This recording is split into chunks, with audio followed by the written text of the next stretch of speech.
Hey guys, what's up? Welcome back for another video. I am Starko, and today in this video we will be taking a closer look at Tier 2 Kate Bishop. First we are going to actually go with the origin of the Marvel character.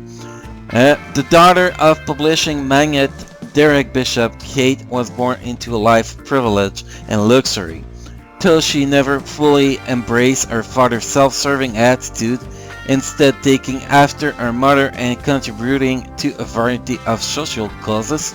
The death of her mother while she was doing charity work overseas and her father's single-minded focus on his business meant that Kate learned to chart her own course early on in life. Sometime after her mother died, Kate was attacked in Central Park during a nighttime walk, and while the precise nature of this attack has never been clearly stated, it is implied that she was sexually assaulted. Turning her sense of grief, shame, and helplessness towards positive ends, Kate began a rigorous training regimen, schooling herself in the arts of archery, fencing, sword fighting, self-defense, and several other types of combat, all in an attempt to prepare herself against such an attack in the future and prevent it from happening to others. Kate met the Young Avengers during her older sister's wedding when gunmen took the entire church hostage. Her quick thinking played a large part in the gunmen defeat when things took a bad turn for the Young Avengers. Afterwards, Kate met Cassie Lang, and the two became quick friends, traveling to the ruins of Avenger Mansion and joining the team. So guys, that's pretty much her origin. She's still a new character in the Marvel Universe.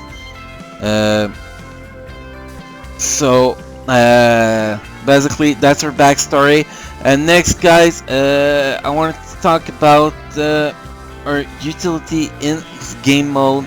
In story mode, Kate Bishop can actually clear up to a full chapter 11. I haven't tried her in chapter 12 yet, but she is very good in chapter 11, except 11.8 because of Volstagg physical damage reflect.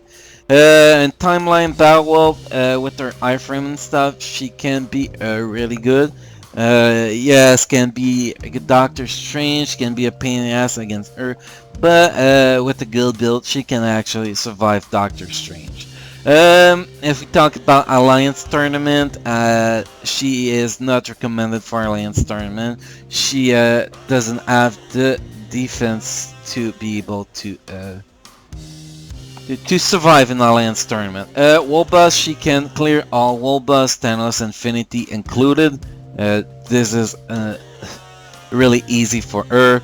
Wolbus Invasion, co-op mode, she is a really strong damage output character. Alliance Battle, in my opinion, she is the top speed character for Alliance Battle Extreme.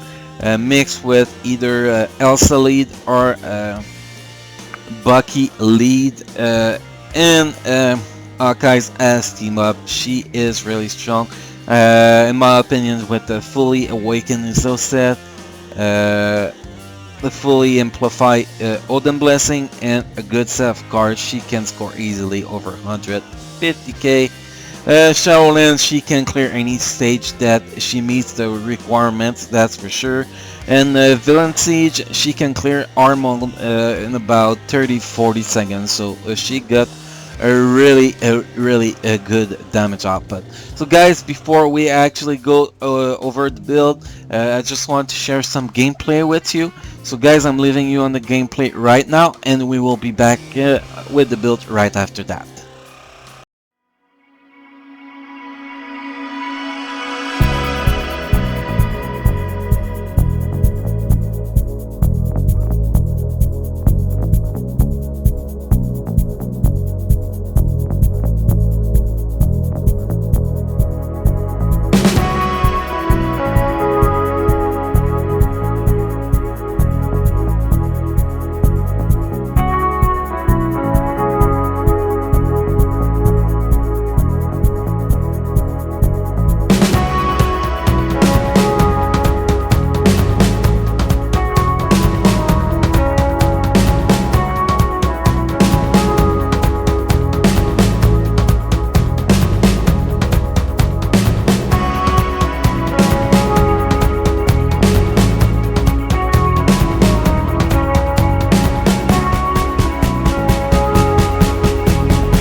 So guys, I hope that you enjoy the gameplay. Like you can see, she is a really good character that she can really perform in most game modes. So let's start with our build. We're going to start with gear. First gear, you want to go physical attack by level in the first or two first slots. Then you want to go at least 50%. Then you want to go all attack, physical attack for the rest. Second gear, you want to go energy defense by level in the first slot, then all defense for the rest. A third gear, you want to go HP by level at least 190% in the two first slot, then you want to go dodge for the rest. And the fourth gear, what you want to go, you're going to go either, well, there's a priority. First, you want to make sure you have your skill cooldown up to 36%, because you get 14% from being Alliance level 30, so that gives you the cap 50%. Then after that, you want to make sure to have a defense penetration to 50%. Then after that, you can invest in attack speed up to 130%. Then after that, if you got a cap on those three, you want to go with either a critical attack, a critical rate, or critical damage. It's your preference. Me, I always prefer going critical damage, but some people prefer the critical rate. So that's for the gear. Obelisk. The obelisk I currently have is a dodge with defense penetration and attack pros. It's actually the setup of obelisk. I think that is optimal for her, but the attack pros, it is better to have an increased damage pros on it. So that's for the obelisk. Now let's move to the Ezel set. For Ezel set, I recommend either Power of the Angry Oak or Overdrive because of the defense penetration on it. Me, I have Overdrive right now. We get all attack, all defense, critical rate, critical damage, and defense penetration on it. And if you have fully awakened Ezel set, the all attack pros on it will be 40%. Next, let's take a look at our skills. Let's start with our passive, a tier 2 passive. Applied to self, critical damage plus 20%. And increase to all critical rate 20%. And the last one, guaranteed dodge plus 30%. Our tier 1 passive, you get in your dodge 35%, which is really good. And our leadership, you get a critical rate plus 15%, which is pretty good. For the skill priority, you want to use your skill number 5 every time it's available. Then the second skill in the priority is the skill number 4, again every time it's available. Then the skill number 2 every time it's available. If you need quick movement, you can use the skill number 1 and the skill number 3, which is pretty good. Skill number 3 too, if you don't have a cap attack speed, it's really good because it will increase your attack speed by 20%. So that's pretty much for the skills. Next, we're going to take a quick look at our stat sheet that I have. Right now I have her in a group with Elsa Lead and Alkai's team up, so I have 15k physical attack, about 120% attack speed, 176% critical damage, and the critical rate is about well 15%, but you need to have the all critical rate you're going to get from the tier 2 passive, so about 35%. So it won't be bad to have some critical rate, to be honest. Defense penetration, it's at 50%. In your dodge, it's at 45%. Reduced cooldown duration is at almost 36%, so I'm pretty happy with it. The dodge, you want to get it as close as you can at 75%, but without hurting your offensive stat. I got him to 62% so far, and I feel pretty comfortable with it with Alliance Battle Extreme. Well, Well, the 62% you get a little bonus from being an Hawkeye team up, so it's in I think it's 5% bonus, so I'm running about 57%. But I recommend with Team Hawkeye bonus if you have any problem surviving to get it up to 75%. That is what I recommend. Guys, for the Alden Blessing, the priority are pretty easy. You want to go physical attack. Well, I didn't, here. I don't have my Odin Blessing set up yet, so I just fill it up a little bit yesterday to increase my dodge. So the main stats you want to put on there is physical attack. It's always your priority. You want to put 2 slots in every gear because it's a maximum in each gear. Then after that you want to go with dodge unless you dodge cap. Then after that you want to either work with your skill cooldown if it's not cap, defense penetration if it's not cap, or go with critical rate or critical damage. And that's pretty much it for our build. So guys, I hope you actually enjoy this guide. If you want to see more video from me, you can always visit my channel. If you want to be in touch with my next update, feel free to subscribe and feel free to like this video. So guys, I hope to see you again in my next video or stream.